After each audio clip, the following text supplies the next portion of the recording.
I think this video and creator requires some context. This is Haydox, a former YouTuber who made content about video games around the mid to late 2010s, primarily Nintendo and other games adjacent to them. His videos were okay for the average, and he was fairly harmless. However, he was generally known for his outspoken and sometimes controversial opinions, even if they went against the grain. We're talking about one of those videos today, particularly his video about why the 1,000-Year Door isn't as perfect as you think.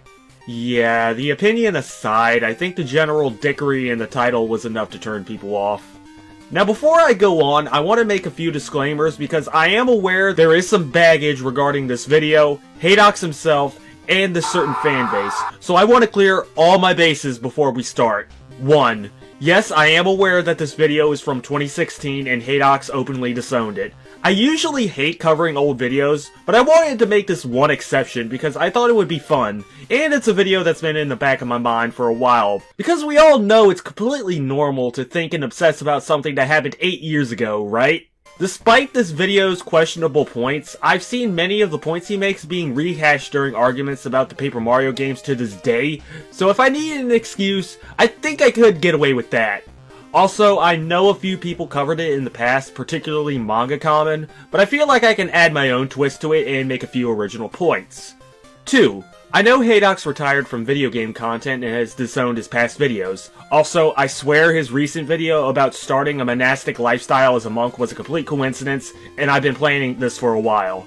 If it bothers you that badly that I'm covering this guy or even this video, just pretend I'm talking about a Paper Mario fan on Reddit or something.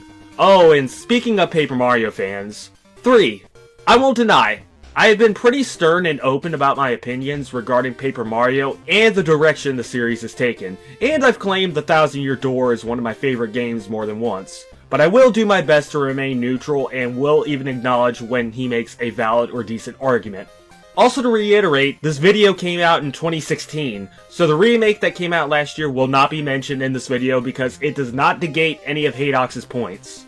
Okay! I don't want to hear any bitching now. With all that said, let's hear why the 1,000-Year Door isn't as perfect as I apparently thought it was. However, my distaste of a particular franchise going in the direction I don't like it going in usually stops at simply acknowledging that it's not what I want and moving on. Others seem to take it a step further and glorify the predecessors as if they are some sacred entities that are without fault. Here, take a swab of superglue to your hands every time I say color splash, and every time I do, try to comment something. Anything. Your comment could be anything at all. Maybe why the 1,000-Year Door is the epitome of Paper Mario, and how it did wonders for the franchise. Join the other thousands of comments I see and say it. Ready? Comment with me now. The 1,000-Year Door is perfect! It's bad enough that he's already exacerbating what's likely already a small minority of people who like the 1,000-Year Door. But the comment section he shows doesn't show a single person calling the game perfect or saying that it's the magnum opus of the Paper Mario series. Honestly, for the most part, they just look like the typical safe, I respect your opinion comments. And there seems to be one TTYD fans are figuratively Hitler comment, but that's still not proof of anything. Not to mention, while the 1,000-Year Door is a damn good game, I'm not trying to say it's not, it certainly is not without its flaws. I'll say that once more, I really enjoyed the 1,000-Year Door. Even though it's not my favorite Paper Mario, it deserves to be called great and looked upon as a great Paper Mario title. Should it be the standard for the entire series? I tend to disagree on that front. Making the same game over and over and over and over would get bland after a while. I mean, if the games felt virtually the same to the point of stagnation, like the one you're showing here, then yeah, you may have a point. And I'll be honest, I hate this argument with a passion because for some reason, out of all the points people make to justify the changes in Paper Mario, this is a frequent one I've seen, and it's always felt like an intellectually dishonest point that misses why people would be averse to the changes in Paper Mario. You can't outright say a series keeping a similar formula will immediately get stale. Yeah, if it's literally the same game every time with little to no changes, I get it.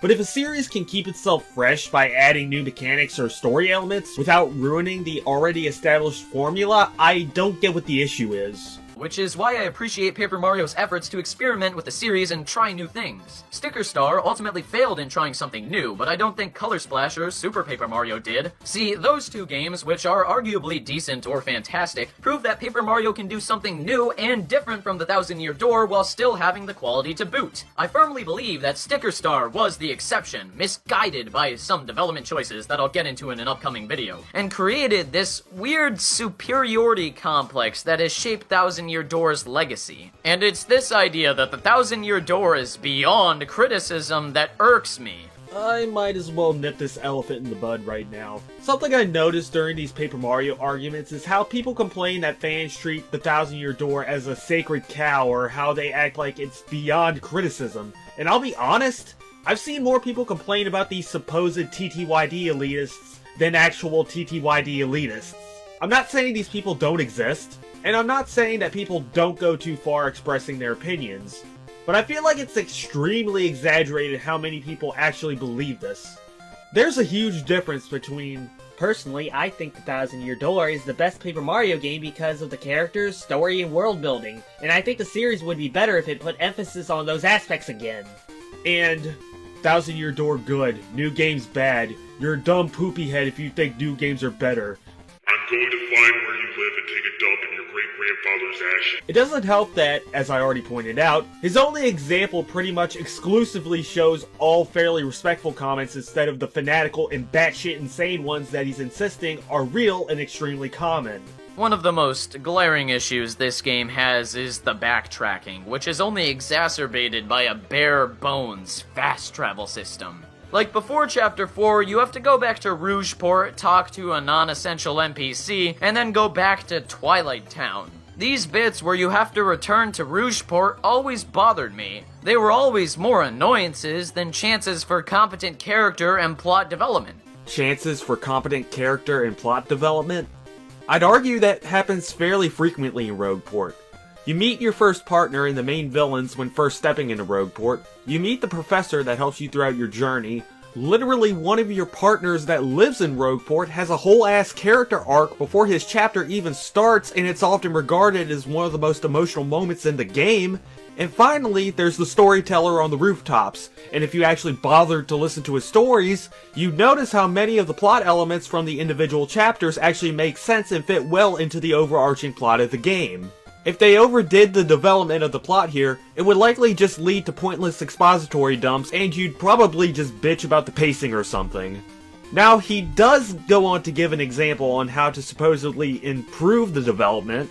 What would have been better is if something important actually happened in Rougeport, or maybe the town changes as Mario's adventure progresses. Perhaps the collection of stars is somehow improving the town. It would have been really neat, since you go there so often, to see it physically change, more so than it already does. But even then, I don't feel like this falls into competent plot development because 1, the fact that he uses the word somehow in his description shows that even he doesn't know how this would work, and 2, if you actually play the game and know what purpose the crystal stars actually serve in the grand scheme, the stars magically healing the town wouldn't make sense.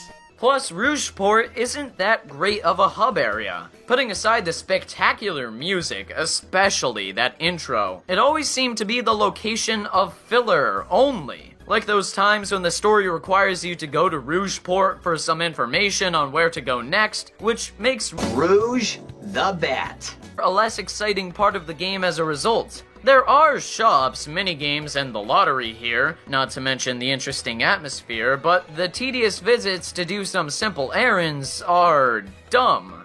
Dude, the point of the town is to act as a familiar hub that, for the most part, you go back to after you complete a chapter in order to further the story, and that's it.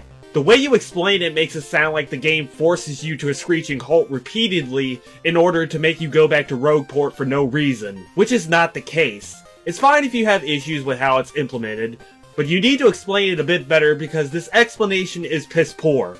And before anyone mentions it, yes, I know there's that infamous backtracking session that forces you to go back to Rogueport several times. But it's still only one section, and I will talk about it when we get to it. Also, he only seems to focus on the town itself and not the entire hub, such as the ruins below the town, or the actual Thousand-Year Door, which by the way is a major plot point in the game, so it would make sense as to why you would have to return here frequently. I mean, I didn't even bother to tour the buildings unless I was required by the story to, because I always had what I needed by exploring and shopping in the areas where the current chapter was taking place. Well, good for fucking you, but not everyone is you. If the game is going to have a hub area, it would make sense that there is at least a shop so inexperienced or young players have an opportunity to prepare before going into a new chapter they might not be familiar with. Also, an RPG with a focus on exploration and world building has non-essential buildings to make the game world actually feel like a lived-in world. Yeah, definitely an unheard of concept. What were the developers smoking doing shit like that? Hell, Paper Mario 64 and Super Paper Mario have all of these concepts you mentioned.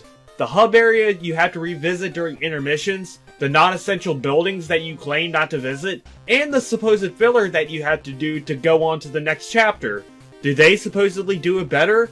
How come the Thousand-Year Door gets shit on for this concept, but those two games get no mention at all? Yes, when I was younger, I did the Pit of 100 trials and all I got was a fucking healing item. Wait a minute, that doesn't sound right. Let me check something. Give me 1 second. Okay, return postage on floor 100. Alright. If an enemy directly attacks Mario, they take half the damage they dealt to him. That doesn't sound like a healing item. So we're going from vague descriptions that make things in the game sound worse than they actually are, to shit that's straight up not true. Did you even play the game before making this video, or actually do research? When I was reviewing games back in the day, I didn't play most of the games I actually reviewed. Actually, no joke, that explains a lot. What makes this even funnier is that if he had gotten the item right, he might have actually had a valid point. Because if you're not doing a challenge run and do the Pit of 100 trials in the post-game, return postage is borderline pointless since there's nothing to use it on by that point. I think I would have rather had the healing item that he pulled out of his ass.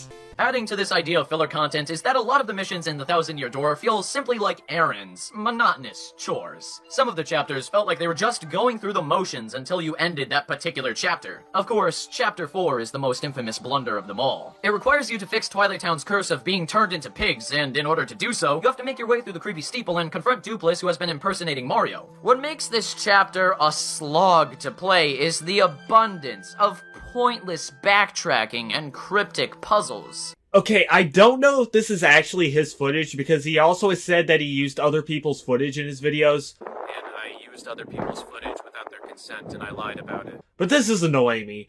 For the love of my left knee, use Flurry's Mist. You already have her out, and you have to do this puzzle several times prior to this. Even if this isn't Haydox's footage, I can't help but wonder if he used this intentionally to make it look worse. He's already lied and left certain parts vague to make them sound more egregious than they actually are, so I'm sorry, I can't help but wonder. At one point, you have to hide with Vivian by a bunch of birds. There's very little and vague indication that this is what you're supposed to do. Oh yeah, this part. The part that is easy to refute by just showing the scene and moving on. Yeah, I guess he uses other people's footage, but didn't actually check to see if any of it negates his points. So did he even play this game? I didn't play most of the games I actually reviewed. Of course. Also, since we're talking about Vivian, I know I don't use fictional characters as avatars anymore, so I can't use Vivian in this video, but it's okay. She's in this video in spirit for old time's sake. The actual fuck am I rambling about?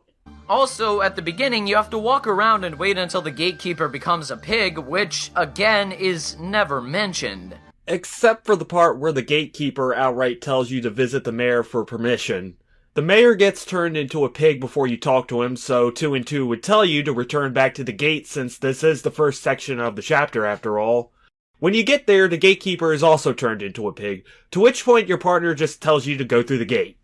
This segment already holds your hand as tight as it can and you're complaining it doesn't hold it tight enough. Not only that, but fighting the enemies in Mist is very, very annoying. Use Bobbery. His basic attack can blow away mist, and he has high health and deals fairly good damage, so you don't have to worry too much about being at a disadvantage in the mist.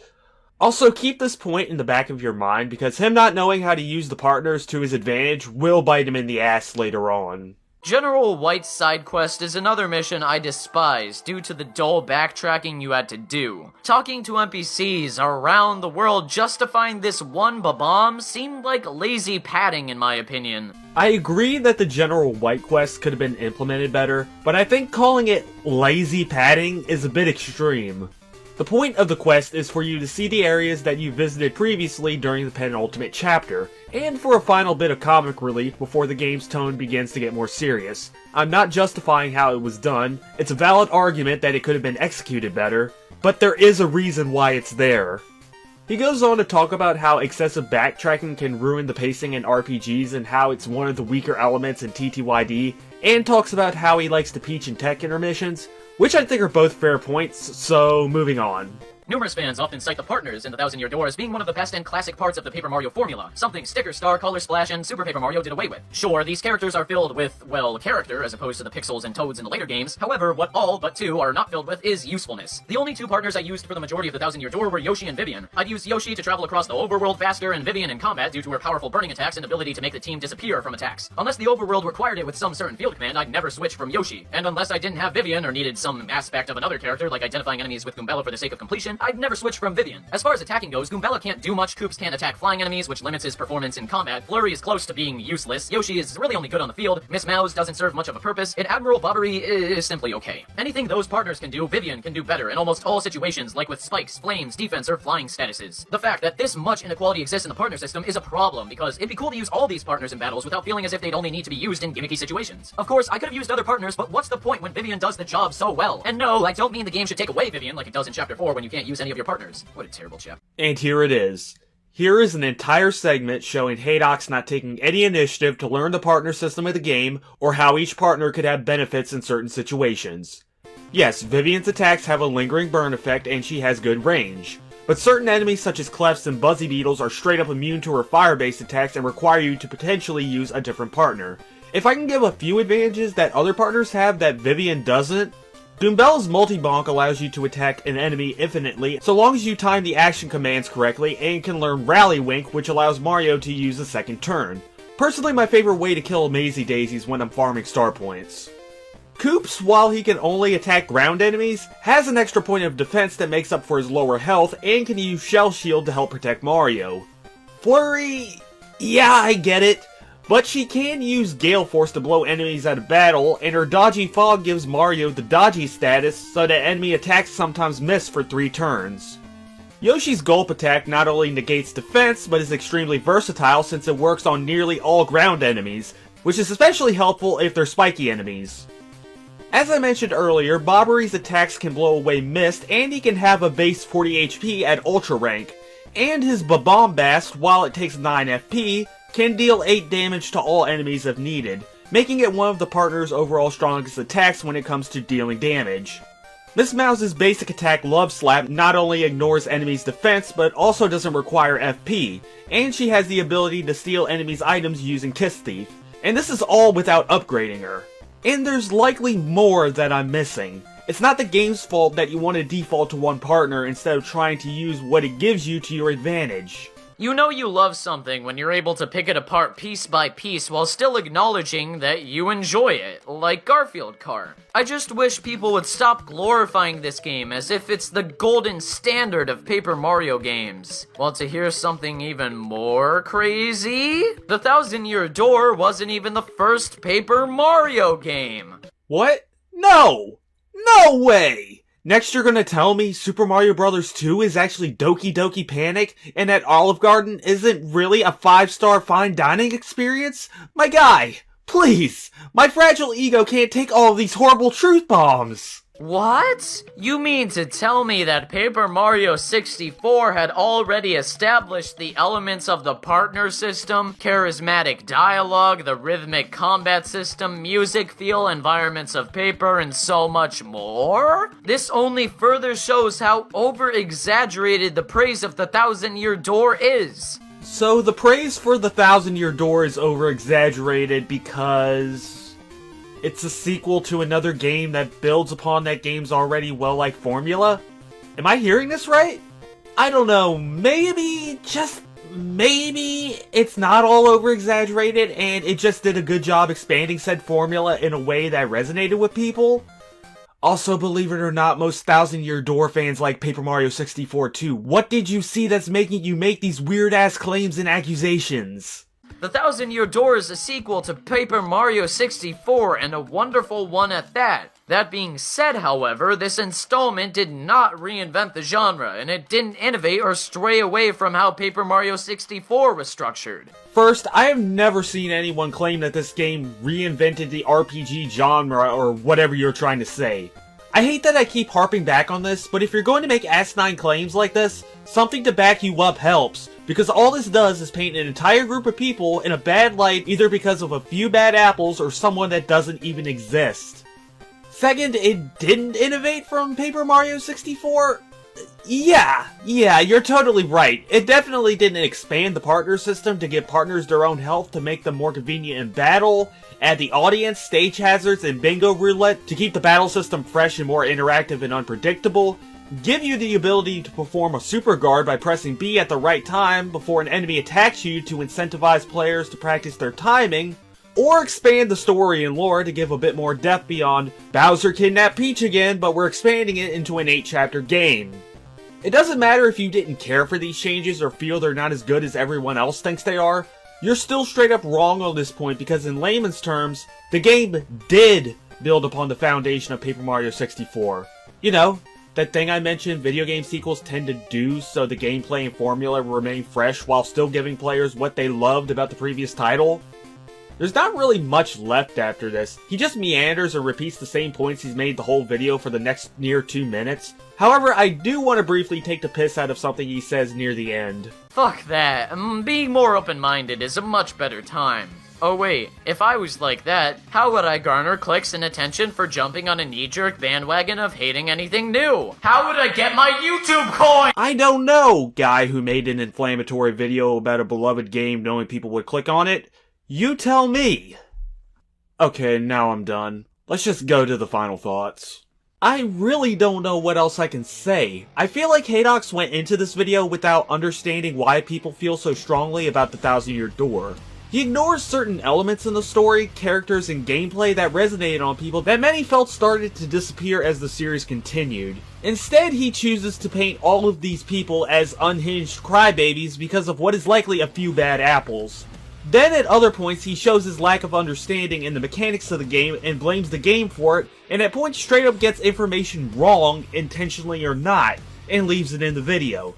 Surprisingly, people don't like being talked down to by someone who isn't even going to take the time to learn about the very thing they're talking about, and exaggerate supposed problems to make them worse than they are. And this is coming from a literal straw man, so you know it's bad. So, that's all I have. Again, I want to reiterate, I have no ill will towards Haydox. I understand he distanced himself from this video, and I simply wanted to do this video for fun, not to bring something back up that I hope he has moved on from.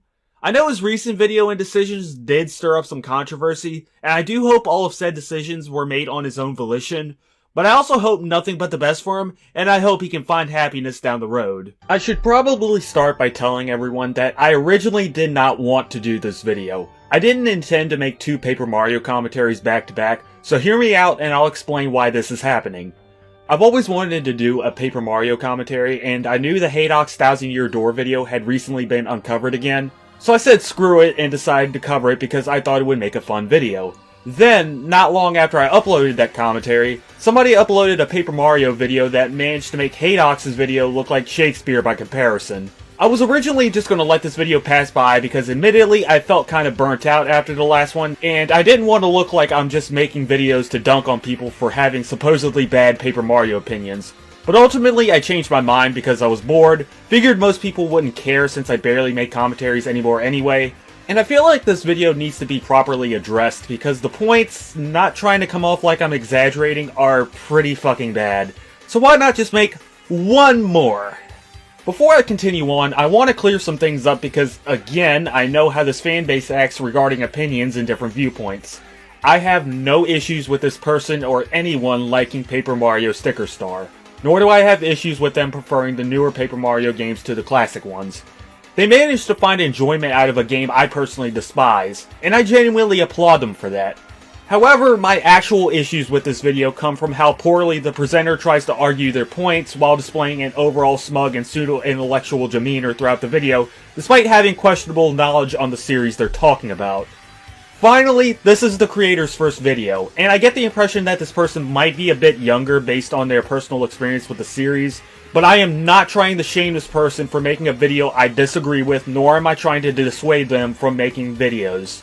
I will make jokes and come off a bit sarcastic or snarky here and there, maybe a little harsh at times like many of these videos, but that's just how I generally present myself in my videos, and it more so represents my thoughts on the points or actions in the video, not what I think of the creator as a person. So again, I reiterate, do not harass anyone I talk about in my videos.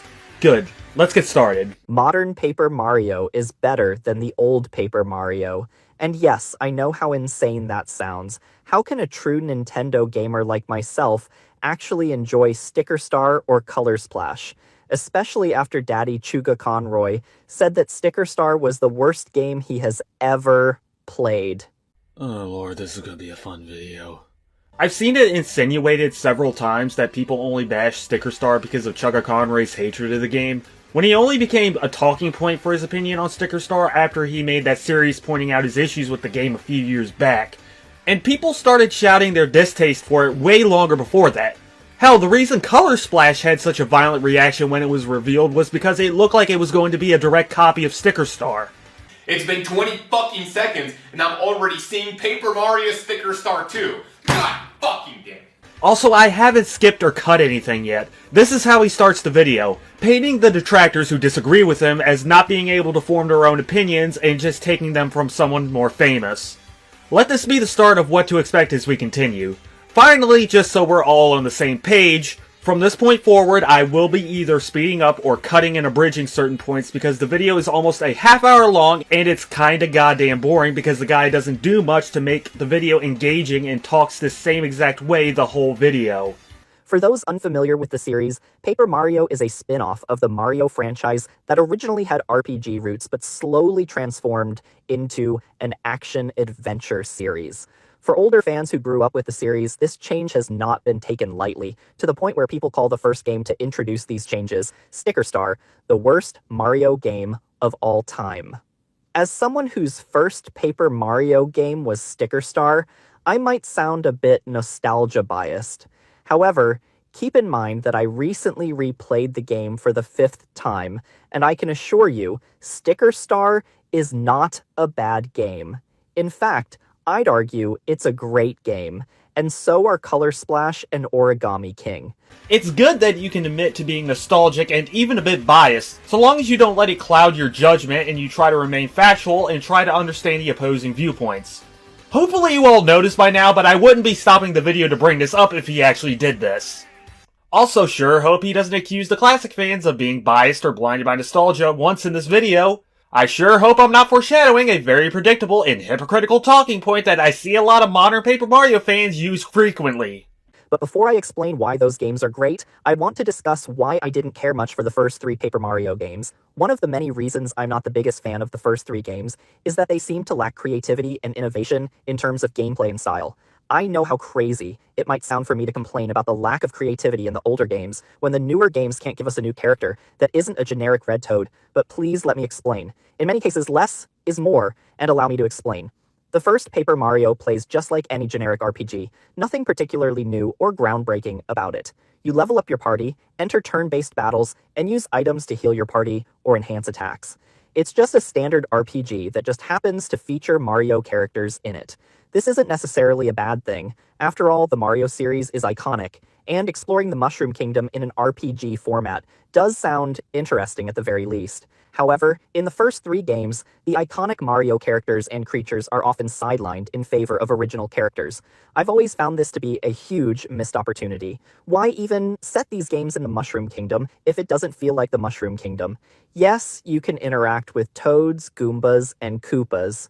Don't get me wrong, there are some classic Mario enemies in at least the first 2 games, but they're either redesigned to all hell looking completely different or appear only briefly at the start of the game and never again. So, which of these enemies are supposed to be redesigned to all hell? Because most of them look similar or the same. Only one of them looks drastic enough to be mistaken as a different enemy. Also, I can't see the rest of the image, thank you for that.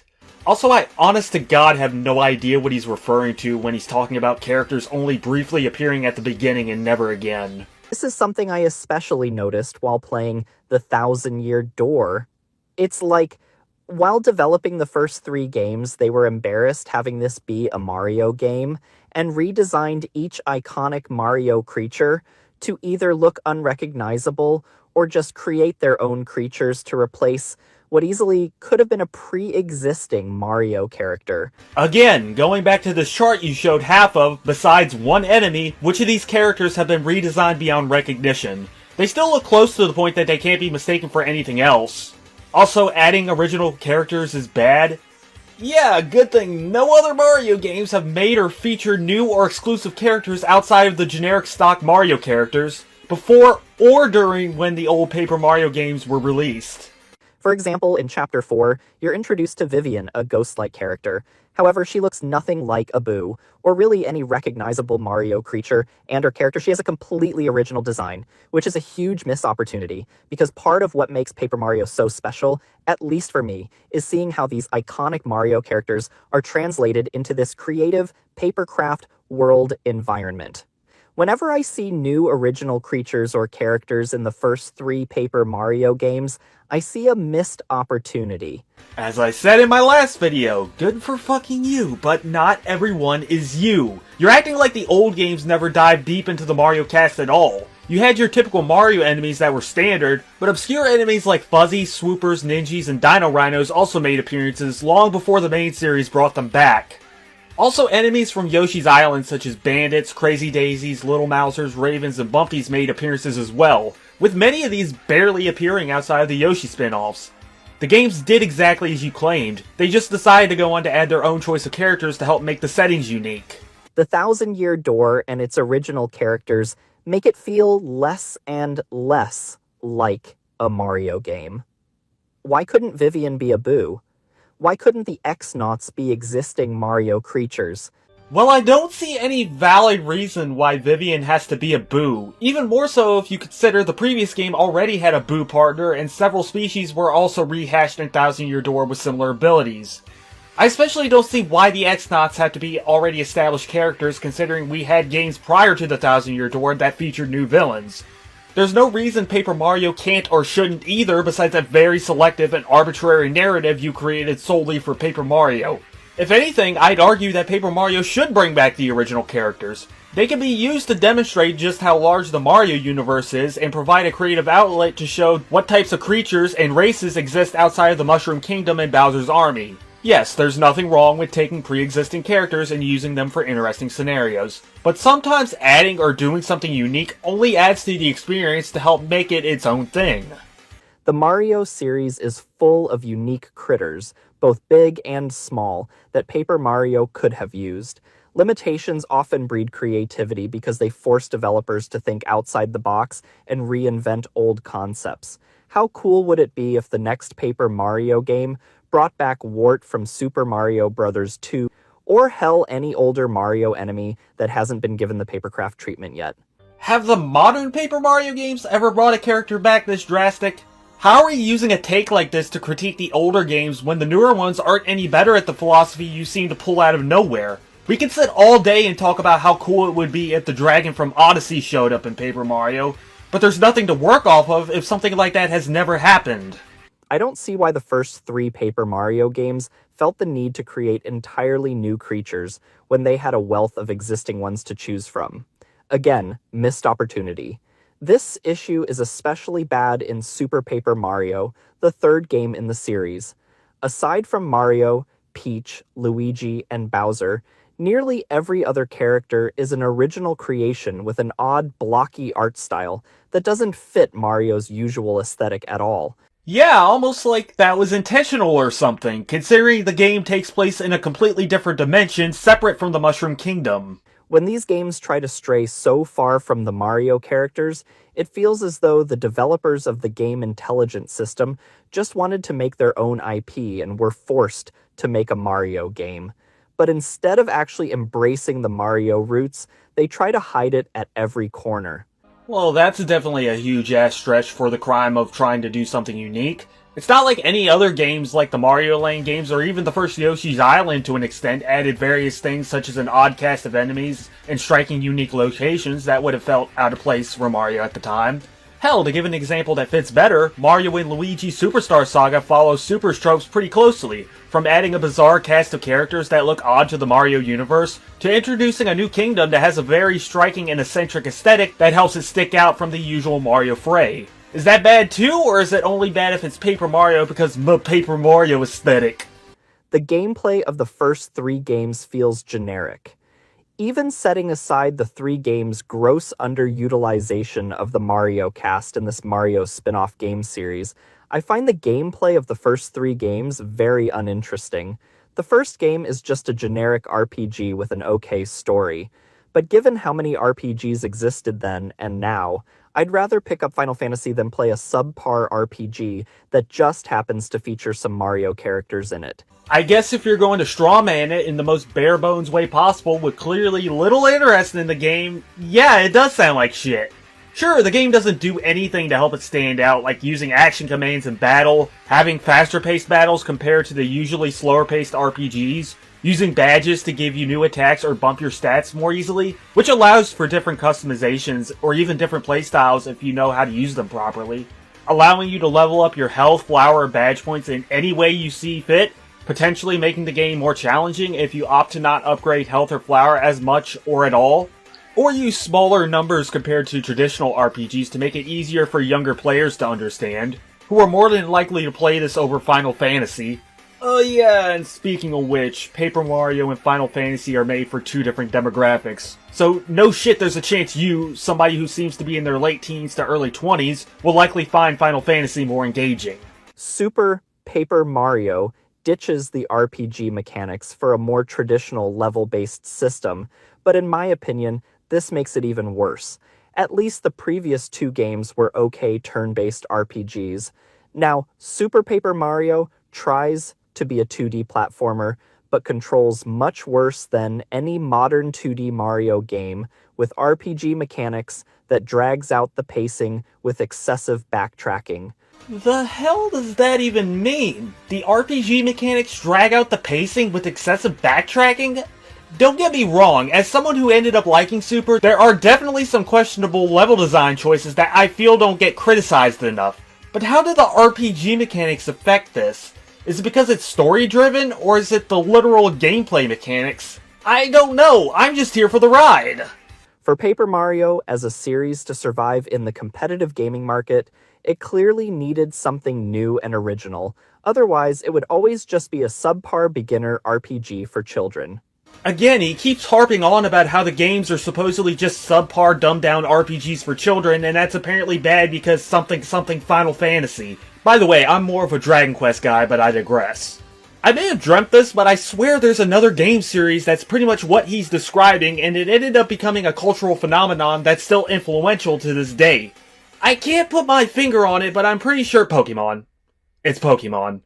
One of the most famous video game franchises of all time is literally an RPG with extremely simplistic mechanics to the point that children can understand it, while still having elements that allow hardcore players to engage with the game how they please.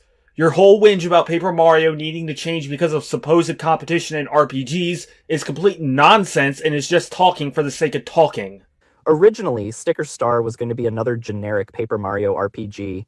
In fact, Shigeru Miyamoto himself said the game felt too similar to the Thousand Year Door, and told the developers to start over. He challenged them to create something truly unique, something that could only work in a game made out of paper. He also insisted that the game only use pre-existing Mario characters.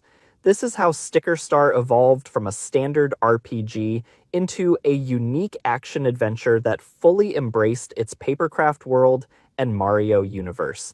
Except the issue is that Intelligent Systems went way too far when taking in Miyamoto's criticisms.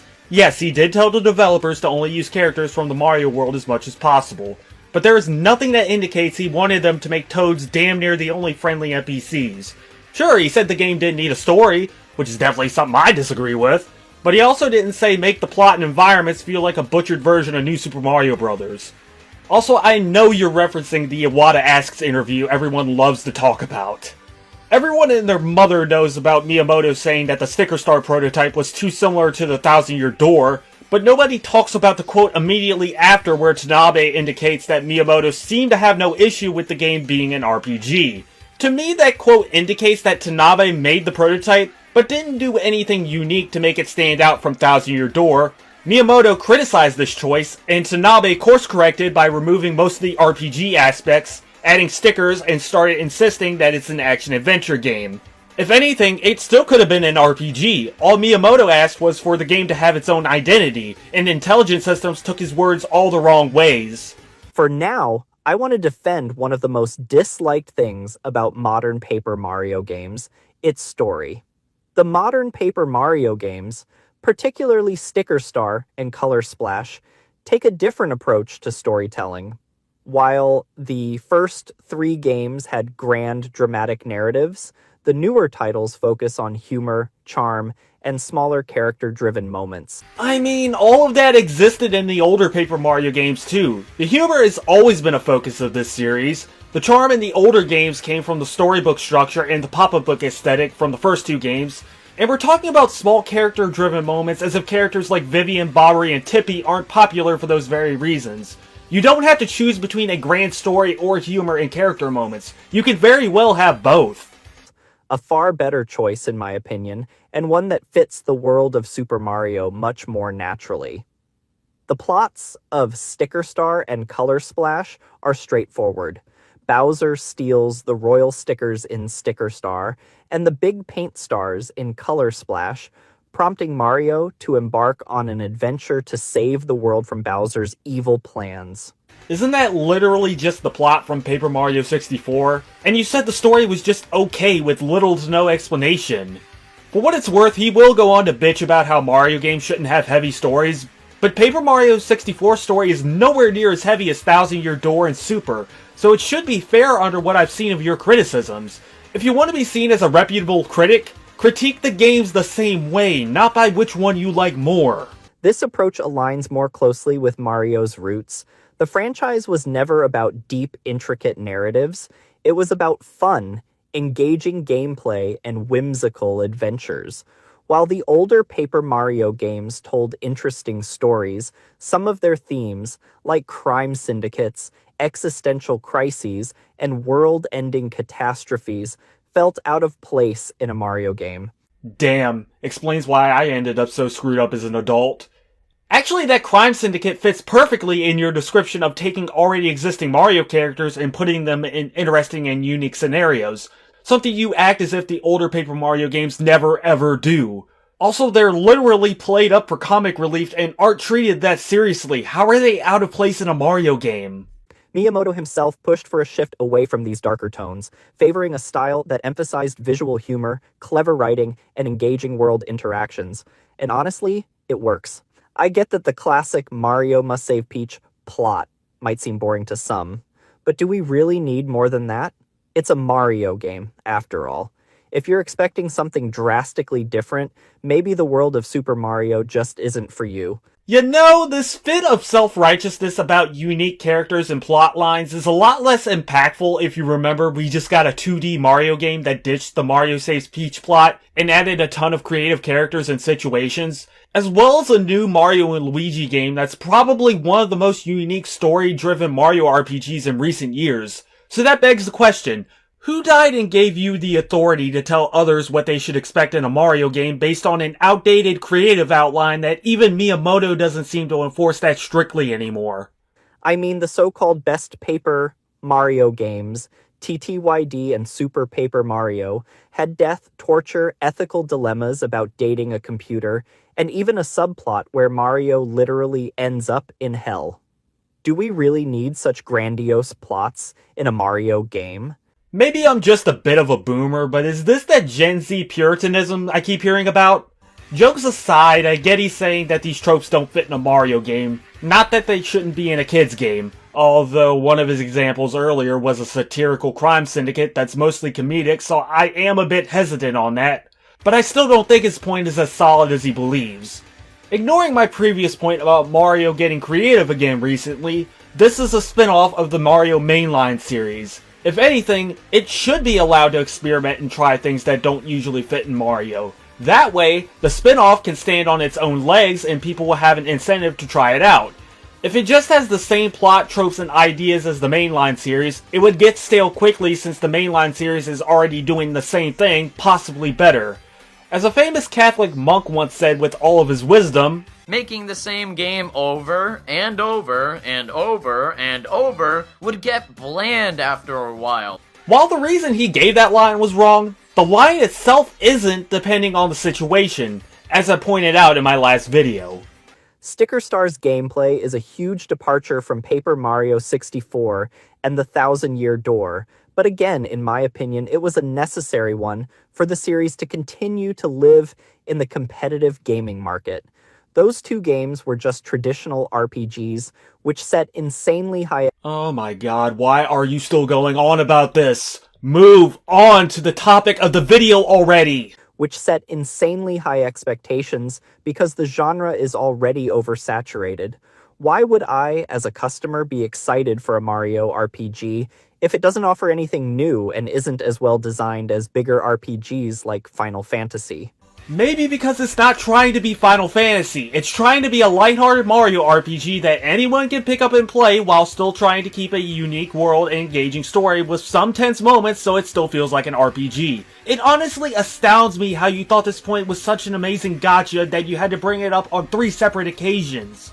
Also, you keep talking about the stiff competition, as if this isn't Nintendo we're talking about, who's largely just done whatever they felt like and hasn't cared about competition since Sega dropped out of the console market.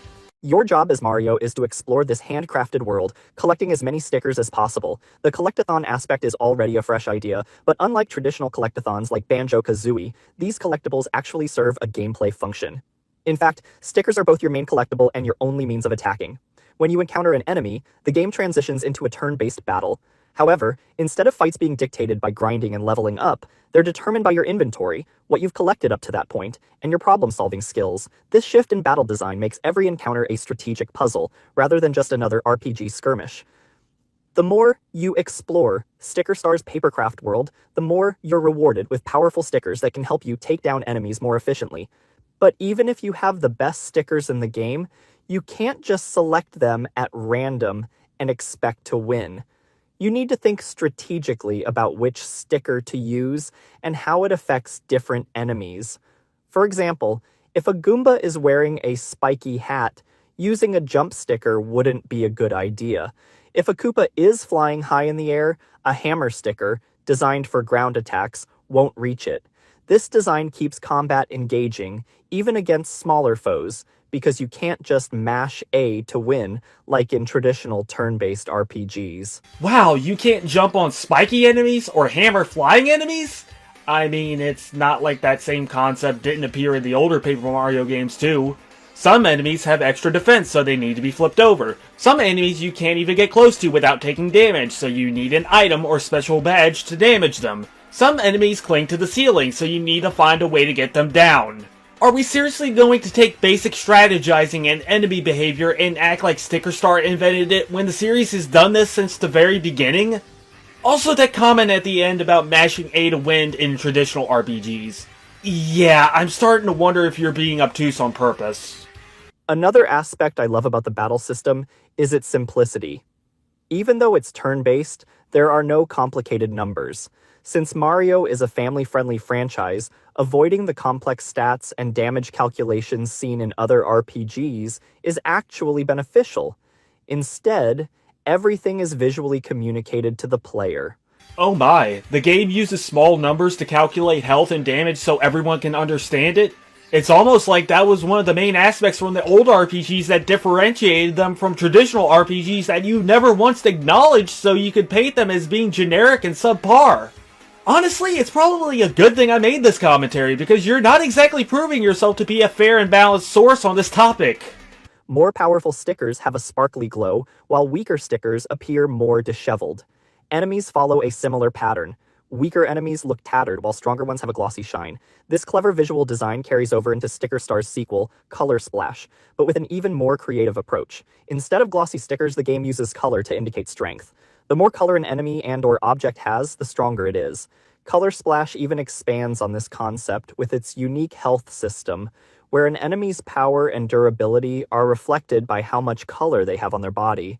It's a brilliant, intuitive way of representing a health bar that I've rarely seen before, or since. Maybe because it can be hard to follow? You literally just said how Sticker Star gives all the numbers to the player so it's easier to follow, which is a good thing. To how Sticker Star's health is determined through paint, which might be harder for younger players to follow, or could be harder for certain players to use if they're colorblind or have some issue that causes them to not see the colors correctly. I get it's supposed to just be a unique and creative way to show health, but I can see why people wouldn't like it. The things are especially important during boss fights, which is something I absolutely love. Here's how a typical boss fight goes. You complete the dungeon, then face off with a tough boss. Even with powerful stickers or cards, defeating these bosses can be a challenge. That's where puzzle solving kicks in. You'll notice visual clues about the boss, like a Koopa standing atop a giant poppable ball or a giant Pokey standing in what looks like a baseball field, and these hints point toward a specific thing that will defeat the boss. After looking around at your surroundings, you can either flee the fight to search for the right thing, sticker, shot, card, or if you're a skilled player who's explored enough, use the exact thing you need to beat the foe in a hilariously satisfying way.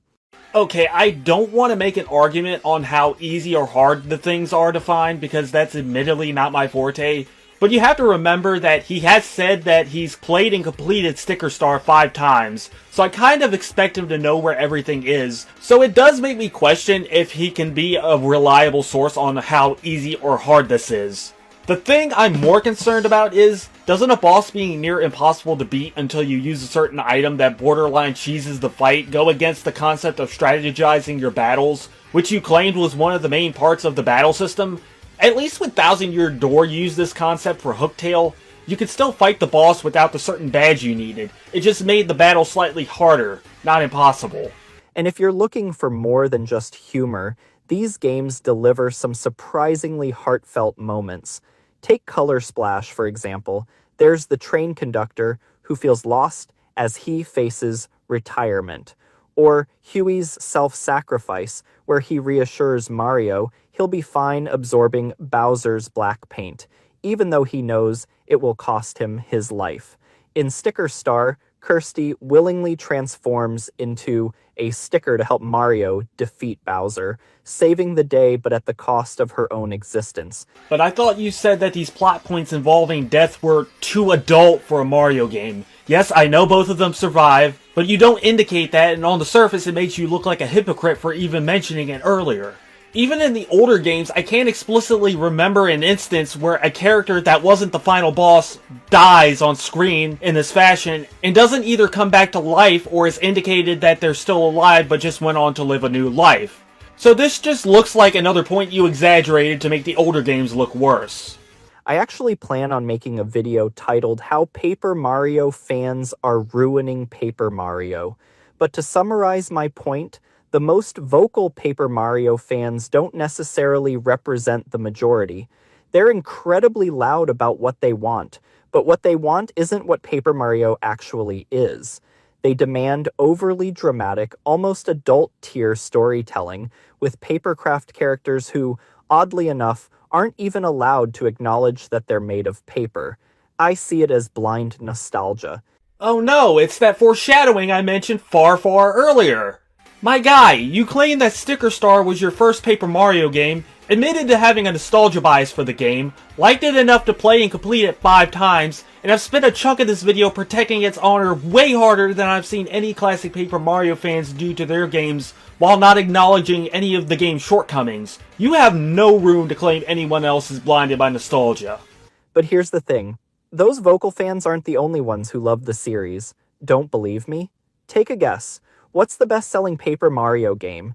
The Thousand-Year Door? Maybe Super Paper Mario? Nope. It's Sticker Star, the so-called worst Paper Mario game.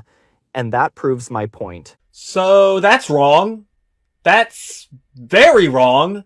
Not even the second best-selling. That goes to Origami King. It's bad enough that you attributed positive aspects from the older games to Sticker Star without acknowledging the former, but now you're outright falsifying actual documented numbers. Outstanding. If this was an honest mistake, cool, whatever. But he's been called out on this both in his comment section and the Reddit thread of this video more than once, which gives me the impression that he doesn't care to attempt to rectify that he's aware of this mistake. So much for giving the cold hard truth, am I right? Speaking of which, before I go on, I want to take a brief intermission to look at his channel description because, honest to God, it's one of the most self-pretentious things I've seen in a while. Cynical gamer, cutting through the hype with cold hard truth. Considering we just saw you give outright incorrect information with such pompous naivety, I'm pressing X to doubt. No nonsense, no bandwagoning. I don't know, this video has been filled with a lot of nonsense, and I don't necessarily mean the funny and entertaining nonsense. And I've seen people try and fail to defend Sticker Star multiple times because they fall into the same traps of having to bring up and shoot down the older games to try to bolster their favorite game, and they come up with flimsy reasons why Sticker Star is good. So yeah, I'd argue you're bandwagoning in some way too. Just the correct takes on video games. The cynical_gamer tells it like it is, reviewing games based on what they are, not what the internet says they should be. So basically, you're upset that others like different games than you, so you're gonna make this their problem. I've been around the gaming sphere long enough, I know how this works. Also, can we please leave the sardonic, know-it-all, facts-over-feelings gamer shtick back in 2013? Thank you. There are fans of Sticker Star and Color Splash. They're just not as loud as the small, but extremely vocal online minority. By constantly demanding that Nintendo cater to their specific vision of Paper Mario, these fans are ignoring what the larger, more casual audience actually enjoys. Well, you're definitely not a part of that casual audience since you made a half-hour video defending Paper Mario's changes, so you really can't speak for those people. Also, Paper Mario and Mario RPGs in themselves are largely a niche subsection of the Mario fandom, and that includes the modern Paper Mario games, so I really don't know if you can bring casual players here at all. Generally, that audience focuses toward the mainline series, Mario Party, Mario Kart, and the sports games because they're easier to pick up and play. I'm not saying that a casual fan won't play these games, but if they do, it's likely because it's a Mario game, and they're not going to fret over the RPG or action-adventure labels like you or I might. That's literally the point of a casual or core audience. As for the Origami King, I still think it's better than the first 3 games, but it falls short of Sticker Star and Color Splash. It tries to bring back a darker story, this time about Toad genocide of all things, while also removing key mechanics like the Thing puzzles. The Things still exist, but only as boss fights, rather than being used creatively for problem solving.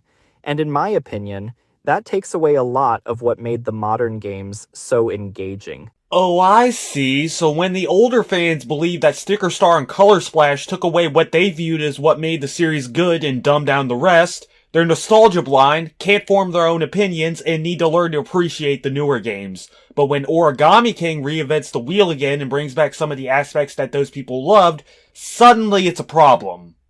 Nope, not going there. I'm done. I can't do this anymore. Move on to the final thoughts. I'm sorry, but this just wasn't good.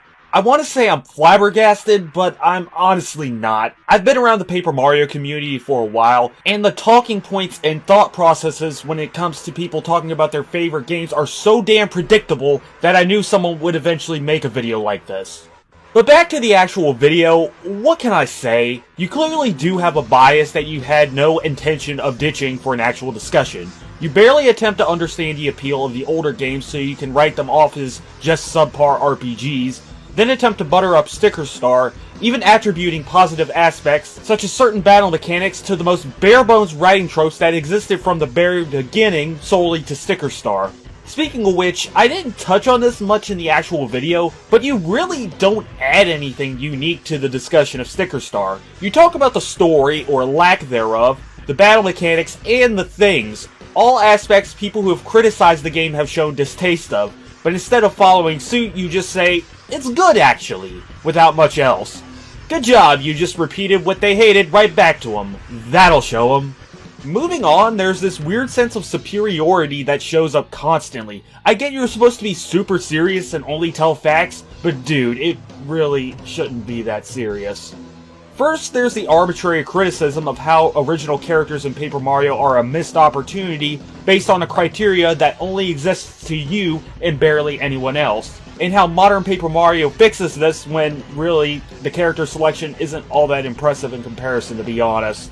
Then there's the sense of antagonization towards anyone you interpret as against you, such as telling people that the world of Mario isn't for them for the crime of expecting a bit of creativity that goes beyond the bare minimum, or painting classic Paper Mario fans as people who need Chugga Conroy to form opinions for them, or are blinded by nostalgia for being critical of the newer games removing beloved aspects or dumbing down the ones still in game. And before I hear something like, "A 1,000-Year Door fan was mean to me on GameFAQs 12 years ago, so I'm justified in treating them that way," I could care less. Two wrongs don't make a right, and again, the point of this video was supposed to make people appreciate the modern Paper Mario games. Talking down to them and treating them like Neanderthals isn't going to help that happen.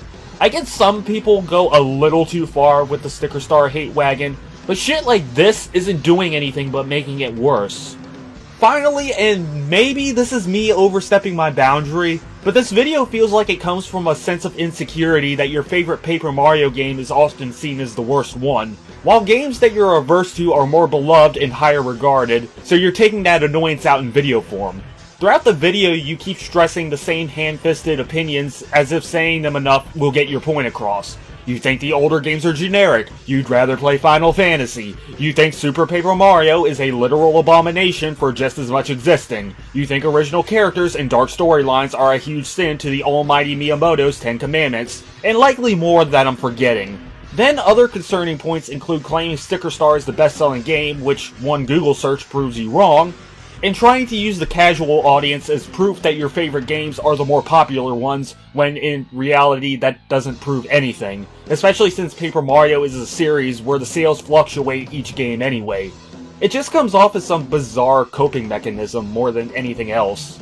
Now I want to repeat, there is nothing wrong with you liking Sticker Star, and there is nothing wrong with you preferring it and Color Splash over the older games. But sometimes the only justification you need is that you have a preference and the more popular choice just isn't for you. That's it. You don't need to treat people with the opposing opinion like they're dumb, or try to challenge them with nonsensical arguments or takes, or act like you somehow have a more enlightened viewpoint. That just comes off as you being spiteful and trying to pick a fight because others don't think the same way you do.